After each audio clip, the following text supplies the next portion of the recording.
Добрый день, друзья. Сегодня у меня занятие. Я пришел рано, пока студентов нет, это около часа, наверное, даже полтора часа. Я могу вам что-нибудь рассказать, показать. Просто набросаю пейзажик. Вот пил кофе, что-то там, идея какая-то пришла. И эту идею я попробую сейчас воплотить. Работать буду на титановых белилах, окрашенных охрой желтой, точнее индийской желтой. Можно, кстати, и на охре желтой. Немножко более глухой цвет будет получаться. Индийская желтая дает вот такой вот солнечный цвет краски. Вот. Какое-то облачко.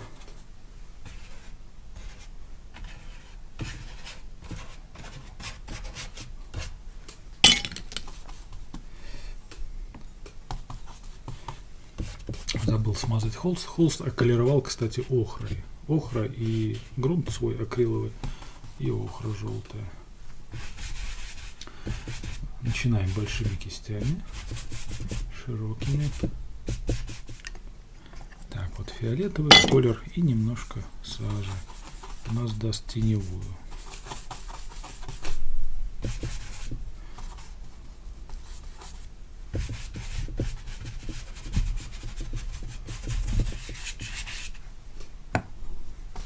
Да, вот забыл смазать холст, теперь все сухо ложится. Ну ладно.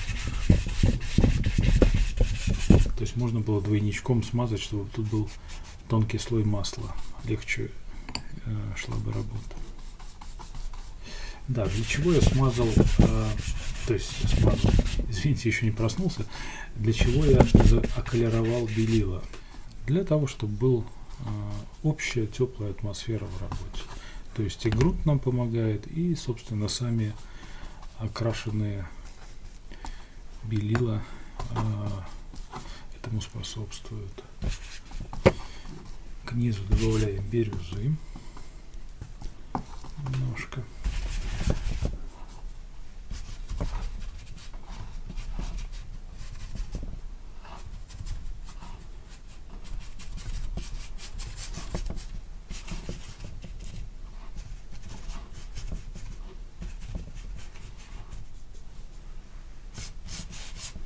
Вот тут у меня речка будет.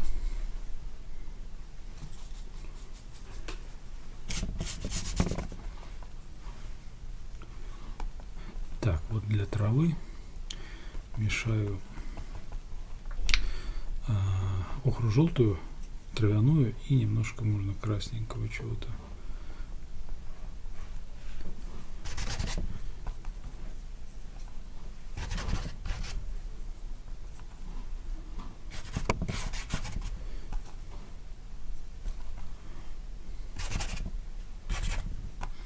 Пока вот такой вот базовый цвет, потом с ним будем работать.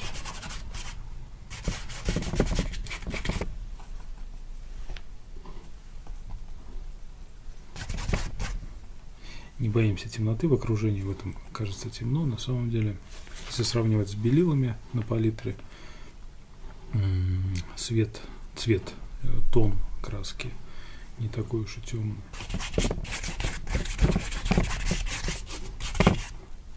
Цвет земли — это у нас краплак, та же охра, возможно, и немножко серенького. И в разбеле. Тропинку нарисую.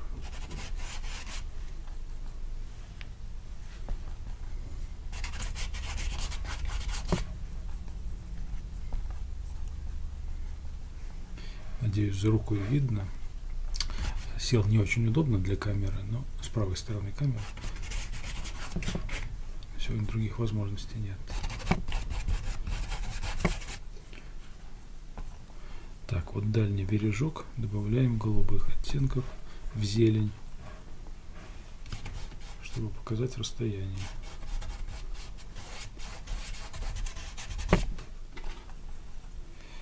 Голубых, фиолетовых.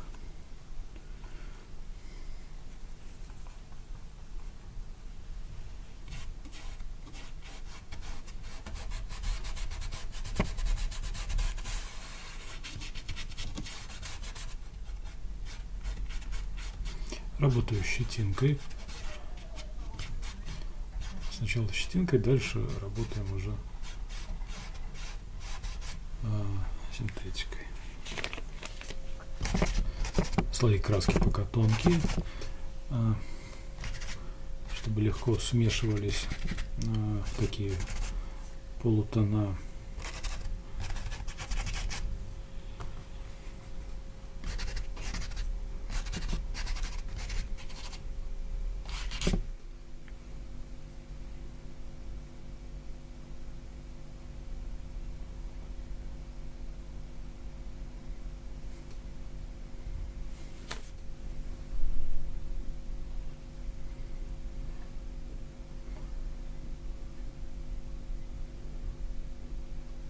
Да, посажу я церквушку, немножко, правда, повыше сделаю, но сначала небо нужно уложить. Оттенки разные, пробуем на небе.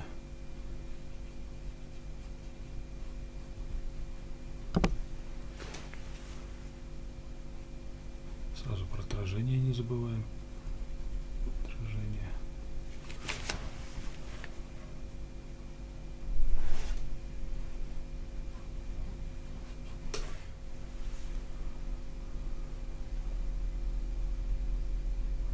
Не очень чистые краски берем. Бережем немножко цвет для каких-то ярких ударов чистых. Такие вот легкую грязцу можно разносить. Вот тут и охра у нас, и кадмий красный дают в сочетаниях не очень чистые оттенки. Бирюза.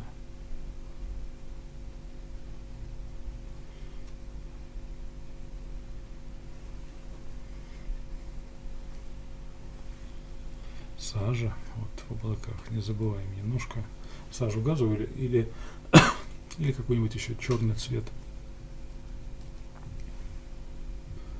с желтыми оттенками будет давать немножко зеленый оттенок.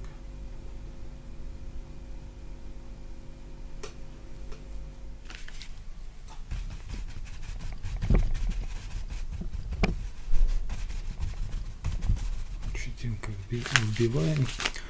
Слои краски тонкие, и поэтому легко перетираются между собой краски.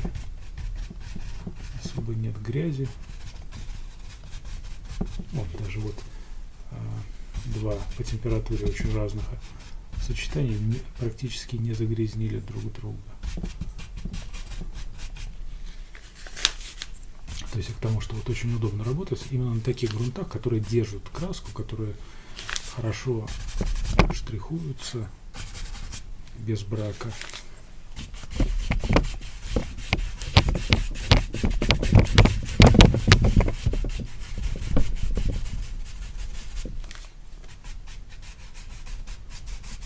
Вот, загрязнил немножко облачко, а то оно слишком чистое было, не натуральное. Перетерлись одновременно краски вот здесь, вот в общие такие грязноватые живописные отношения, сочетания. То есть не просто бирюза, а грязноватая бирюза, не просто фиолетовая, а такой серо-фиолетовый или охристо-фиолетовый.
Так, вот уже солнечную зелень делаем из лимонки. Лимоночка и можно бирюзы немножко, можно изумрудки поискать. Вот такие вот сочные зеленые оттенки получаются.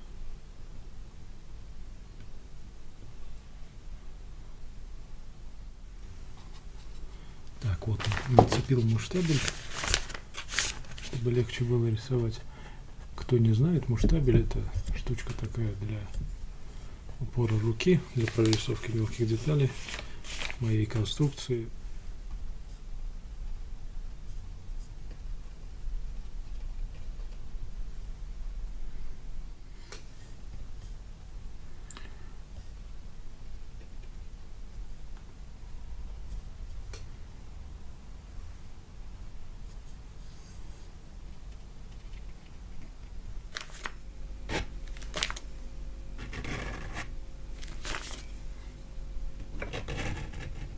Надеюсь, это видно на пленочке, на камеру. Вот так, при таком приеме начинает дышать поверхность. Появляются те старые краски, которые фоновые были.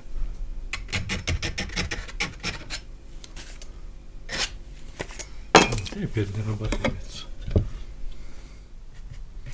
Мазочек короткий. Еще раз не устаю напоминать, что при наборе картины на первом этапе очень желательно не смотреть, не всматриваться в то, что ты делаешь, смотреть насквозь, расфокусированным взглядом,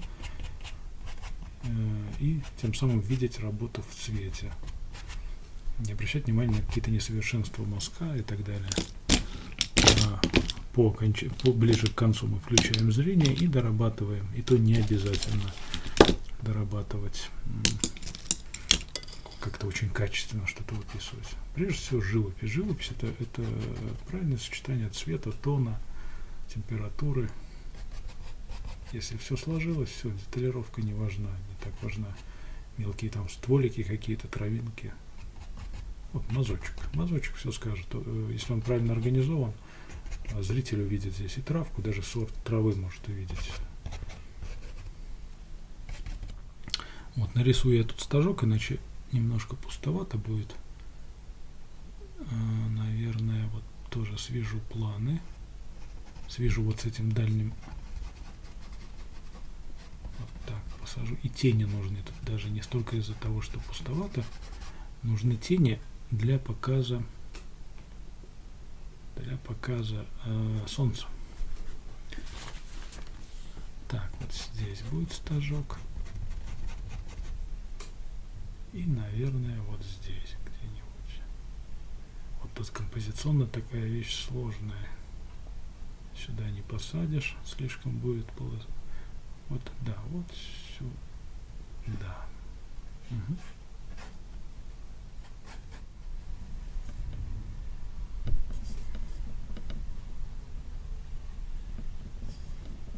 И вот там еще третий стажочек. Раз, два, три.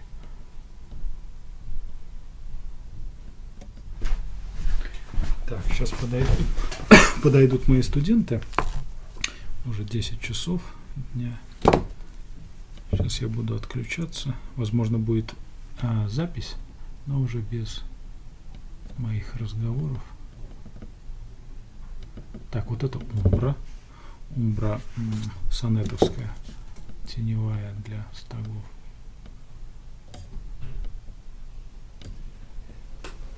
Так, вот что у меня получилось за это время. Между делом написал вот этот этюд. Часа полтора времени ушло чистого, может быть час, даже скорее час.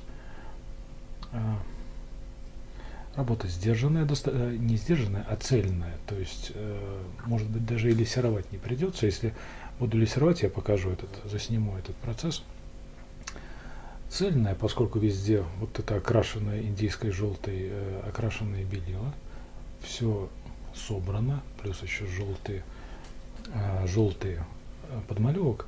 Если у кого-то есть именно вот такой недостаток, то что у него не собранная живопись, такая как бы разноцветная, не в одном колорите. Попробуйте сделать вот такой этюд, окрасить охрой, желтой или же индийской белила. Можно даже еще сильнее, еще значительнее, чем я это делал.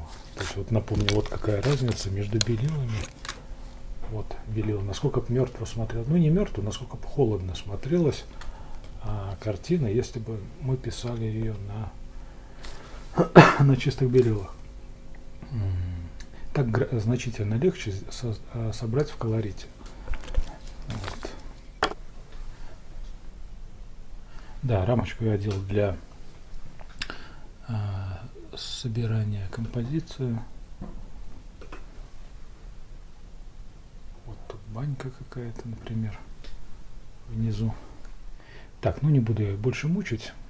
Этюды не должны быть замученными. На этом все. Творите, рисуйте, получайте удовольствие. Всего хорошего.